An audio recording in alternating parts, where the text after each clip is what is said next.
శ్రీ విఘ్నేశాయ నమః. శ్రీ గురుభ్యో నమః. మహాసరస్వతి అని నమః. నమస్కారం అండి, ఎలా ఉన్నారు? ఈరోజు చాలామంది నాకు మెసేజ్ చేశారండి, ఫోన్లు చేస్తున్నారు. నేను ఒకసారి ఒక మాట చెప్పదలుచుకున్నాను. అసలు ఈ జాతకాలు అనేటివి నిజమా అబద్ధమా? దీనివల్ల మనిషికి లాభం ఉందా నష్టం ఉందా? ఇదొక మూఢనమ్మకమా? దీన్ని ఫాలో అవుతే మనకేమన్నా లాభం ఉందా? ఈ విషయాన్ని మనం చర్చిద్దాం ఈరోజు. ఎందుకంటే చాలామంది ఇది నమ్మవచ్చా నమ్మకూడదా అనే భ్రమలో ఉండి కొంతమంది ఫాలో అవుతున్నారు, కొంతమంది ఫెయిల్ అవుతున్నారు. ఇది వేస్ట్ అని కొంతమంది లాభం ఉన్నదని రకరకాల సమస్యలతో వాళ్ళు సతమతం అవుతున్నారు. కొంతమంది నమ్మిన వారు బాగుపడ్డారు, కొంతమంది నమ్మిన వారు చెడిపోయారు. మరి ఇది ఏమిటి? ఒక సైన్స్ ప్రకారంగా ఉందా? దీనివల్ల మనిషికి ఏ విధమైన లాభం ఉందా అనే అంశం గురించి ఒకసారి స్థూలంగా చర్చిస్తాను నేను. మనకు ఈ జ్యోతిష శాస్త్రం అనేది ఏదైతే ఉందో అది ఖగోళానికి సంబంధించింది, అంటే గ్రహాలకు సంబంధించింది.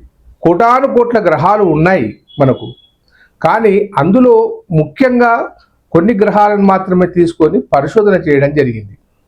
పరిశోధన అంటే ఒక సైంటిస్టు లేదా ఇంకెవరో అని కాదు.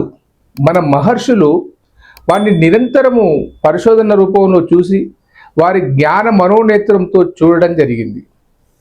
దైవదత్తంగా భగవంతుడు వారికి ఇచ్చిన జ్ఞానం ద్వారా వాటి యొక్క కొలతలను, వాటి దూరాలను, వాటి గమనాలను ఏనాడో చెప్పడం జరిగింది. అది మనకు వేదాలలో ప్రతి ఒక్క గ్రహం గురించి స్పష్టంగా వాటి కొలతలను, వాటి భ్రమణాలను, ఒక గ్రహానికి మధ్య దూరాన్ని, వాటి రంగులను, వాటి రూపాలను, వాటి శక్తులను చెప్పడం జరిగింది. అవి మనకు ఇప్పుడు స్పష్టంగా వారు చెప్పినవన్నీ కూడా మనం టెలిస్కోప్ ద్వారా కనుక గమనిస్తే ఖచ్చితంగా ఆ రూపాలు అవి కనబడతాయి. వాటిపైన ఉండే ఖనిజాలు, వాటిపైన ఉండే వాయువులు, వాటిపైన ఉండే శక్తి కూడా మనకు స్పష్టంగా సైన్స్ ద్వారా తెలుస్తూ ఉంటుంది. ఇప్పటికీ నాసా లాంటి పరిశోధక కేంద్రాలు కూడా జ్యోతిష్యులను సంప్రదిస్తూ ఉంటారు. ఎందుకంటే వారు పంపించే రాకెట్ గమనానికి, అక్కడ చేరుకునే లక్ష్యానికి గణితం అవసరం. ఈరోజు కంప్యూటర్స్ వచ్చాయి, వేగాన్ని, అక్కడి దూరాన్ని కొలిచి అది ఎలా చేరాలి అనే అంశాన్ని తెలుసుకుంటారు. ఆ సందర్భాలలో చాలాసార్లు మన భారతీయ ఖగోళ శాస్త్రం యొక్క గణితాన్ని ఆర్యభట్టారకుడు, పరాశరుడు ఎంతోమంది దీని మీద వేగాలను, వాటి యొక్క దూరాలను లెక్కగట్టి ఉంచడం జరిగింది. ఈనాటికి గ్రహాలు అనంటే వాటి యొక్క వేగాలను అవన్నీ చెప్పేది పంచాంగం. ఏ గ్రహము ఎప్పుడు ఎక్కడ ఉంటుంది, ఏ టెలిస్కోప్ ద్వారా చూడరు, ఏ కొలతల ద్వారా చూడరు. దానికి ఈ గ్రహం ఇక్కడ ఉంటుంది అని లెక్క కడతారు, ఖచ్చితంగా అలానే ఉంటుంది. దాని గణిత సిద్ధాంతం ద్వారానే ఈ పంచాంగకర్తలందరూ రాస్తూ ఉంటారు.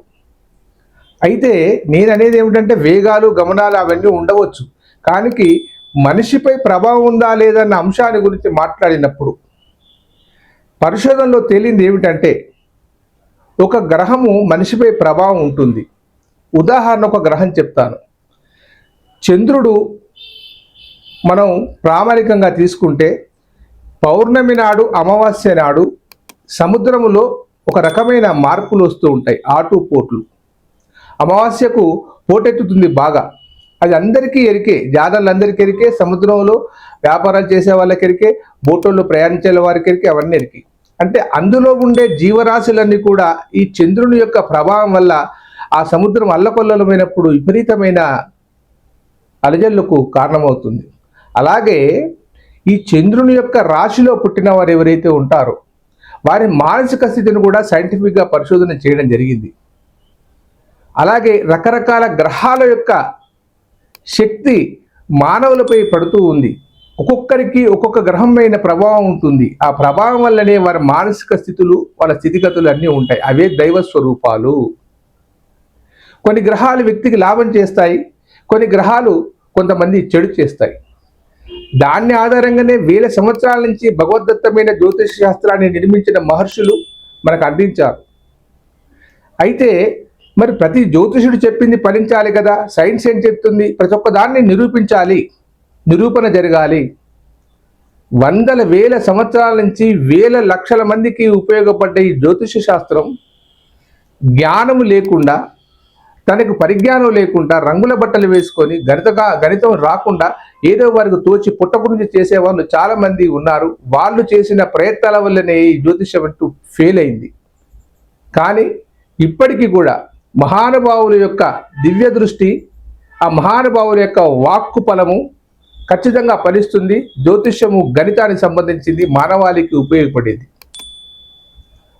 ఇకపోతే జ్యోతిష్యములో గ్రహాల యొక్క ప్రభావాలు, నేను ఒక చంద్రుడినే చెప్పాను. చంద్రుడు మనోకారకుడు అని చెప్తారు. ప్రతి గ్రహానికి ఒక శక్తి ఉంది. సూర్యుడు ప్రాణదాత, దానికి పితృవర్గాన్ని ఇచ్చారు. సూర్యుడు లేకపోయేది ఉంటే ఈ సకల చరాచర సృష్టి కూడా ప్రాణంగా ఉండదు.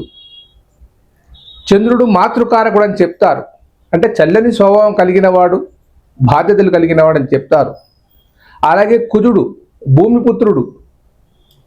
ఇలాగా ఒక్కొక్క గ్రహానికి ఒక విశిష్టతను ఇచ్చారు. ఆ గ్రహము, ఆ నక్షత్రాలకు సంబంధించిన వ్యక్తి ఎవరైతే పుట్టారో ఆ గ్రహ లక్షణాలు ఉంటాయని పరిశోధనంగా తేలింది. దానివల్ల వాటి యొక్క లక్షణాలు పుణికిపుచ్చుకున్నారు, వాళ్ళ రంగులు పుణికిపుచ్చుకున్నారు, వారి యొక్క గుణాలను పుణికిపుచ్చుకున్నారు. ఆ గ్రహాలు ఏ స్థానంలో ఏ కోణంలో ఉంటే వీరి ప్రవర్తన ఎలా ఉంటుందో వాళ్ళు వేదాధ్యయనంలో చెప్పారు. దాని ద్వారానే ఆ ఫలితాలను వస్తున్నాయి. మన లెక్కలు తప్పు చెప్పడం మూలంగా కానీ సరైన జ్యోతిషుడు భక్తిభావంతో ఏది ఆశించకుండా తన నిర్మలమైన మనసుతో భగవంతుని పైన నమ్మకంతో వచ్చిన పృచ్చకుడికి కనుక ఖచ్చితంగా జ్యోతిషాన్ని లెక్క చేసి చెప్తే 100% ఫలించక తప్పదు, ఫలించక తప్పదు, ఫలించక తప్పదు. ఇది 100% నిజమండి. ఇకపోతే గ్రహాల పరివర్తన కిరణాలు, ఒక గ్రహం పైన పడ్డ కిరణాలు మన పైన పడి అవి కొన్ని రకాలుగా రుగ్మతలకు, కొన్ని మానసిక సమస్యలకు, కొంత ఉత్సాహానికి కూడా కారణమవుతాయి.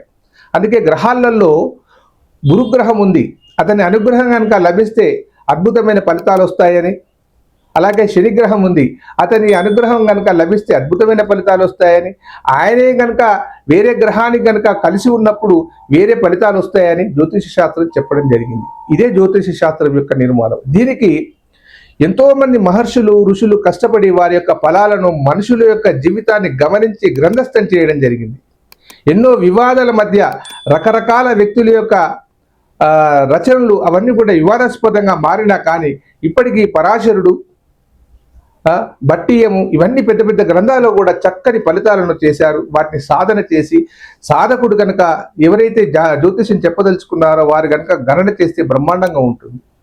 అతి సులువుగా ఇప్పుడు గణితం చేయబడి జ్యోతిష శాస్త్రాన్ని ఒక కంప్యూటర్లో కానీ లేదా ఒక సెల్లులో కానీ చేయబడి వచ్చింది. ఎంతోమంది మహనీయుల కష్టపడితేనే కానీ వాటి యొక్క గమనాలను లెక్క చేసి ఫలితాలను చెప్పే స్థాయికి వచ్చింది ఈరోజు. దానికి సైన్స్కు తోడైంది. ఒకప్పుడు ఒక జ్యోతిష్యాన్ని తెలిసిన వాడు కావాలంటే అతని శిష్యరికానికి కనీసం ఒక 20 ఏళ్ళు పట్టేది. ఇప్పుడు జ్యోతిష్యం నేర్చుకోవడానికి రకరకాల గ్రంథాలు, రకరకాల పుస్తకాలు, రకరకాల వ్యవస్థలు వచ్చాయి, మార్పులు వచ్చాయి. తదనుగుణంగా మనం ఆ మార్పులను ఆహ్వానిస్తూ వాటిని గమనిస్తూ మనం చేస్తే బ్రహ్మాండంగా ఉంటుంది.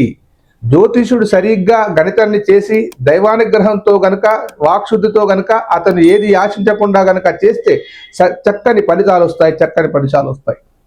ఒక గ్రహం పైన అనువంశికత అంటే ఆ గ్రహం యొక్క తండ్రి, అంటే ఎవరైతే ఈ యొక్క గ్రహ రాశి అధిపతి ఉంటాడో వారి తండ్రి యొక్క, అంటే ఆ ఎవరైతే పిల్లవాడు ఉంటాడో వారి తండ్రి యొక్క అనువంశికాలు కూడా ఈ గ్రహం ద్వారా ఇటు వస్తూ ఉంటాయి. చూడడానికి చాలా ఆసక్తికరంగా ఉంటుంది.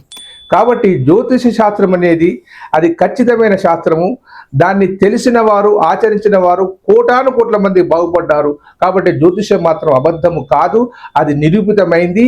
వేల మంది, వేల లక్షల మంది లాభపడ్డారు. ఏదో తెలిసి తెలియని వల్ల అలా జరిగి ఉండవచ్చు. నా అభిప్రాయం ప్రకారంగా, నా అనుభవంలో ఎంతో మందికి నేను నా గణితం ద్వారా, నా జ్యోతిష్యం ద్వారా సహాయం చేశాను.